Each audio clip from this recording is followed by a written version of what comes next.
Kalian sadar nggak kalau misalnya ketika kalian lagi main sosial media, mau itu di Instagram, di TikTok, atau nggak di YouTube, nah banyak konten atau banyak informasi yang dimana mereka tuh ngasih kayak berita-berita atau nggak informasi. Tentunya hal ini tuh lebih seringnya dikasih tentang hal-hal yang mencemaskan masyarakat itu sendiri. Kayak seakan-akan masyarakat atau rakyatnya itu dibikin panik ya cuy. Contohnya apa? Kayak salah satunya tahun 2030 itu Indonesia bakal banyak banget kayak kerusakan dari segi ekonomi. Pokoknya hal-hal yang buruk semuanya itu ada di tahun 2030 lah.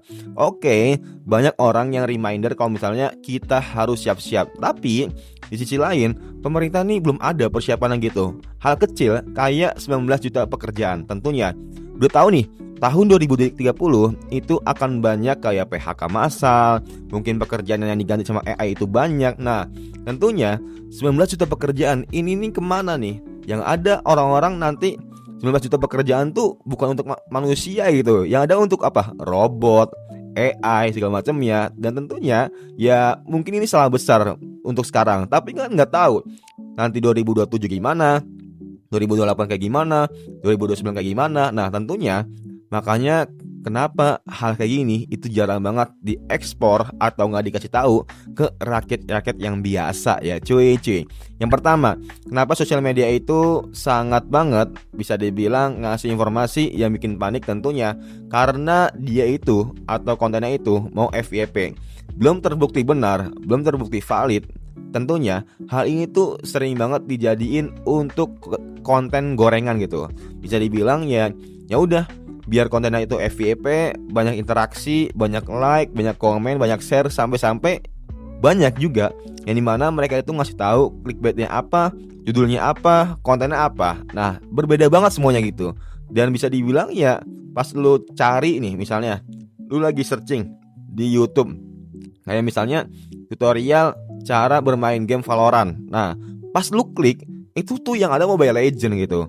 Terus lu tonton sampai habis, mana Valorantnya, mana tutorialnya. Nah, itu yang terjadi. Ada beberapa media dan informasi yang dimana mereka tuh seperti itu kurang lebih, biar lu paham maksud gue gimana.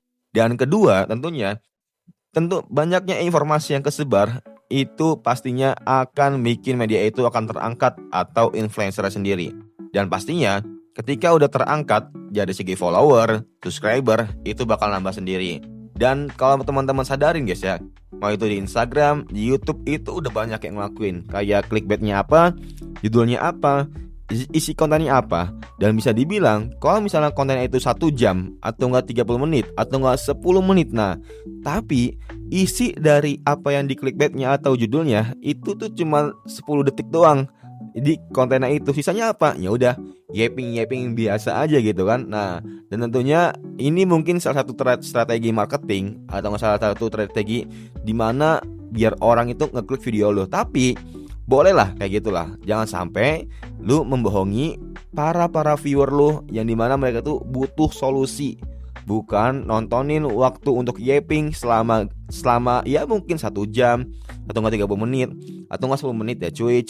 Dan yang terakhir, kenapa sosial media ini bisa dibilang platform atau tempat yang dimana ini banyak informasi atau ya bisa dibilang suatu sumber yang sangat tidak relevan, karena ya banyak buzzer yang tanpa lu sadari itu ada di semua platform. Kayak di YouTube, di TikTok, di Instagram. Pastinya setiap buzzer itu ada fungsinya, ada bayarannya, ada job desk masing-masing.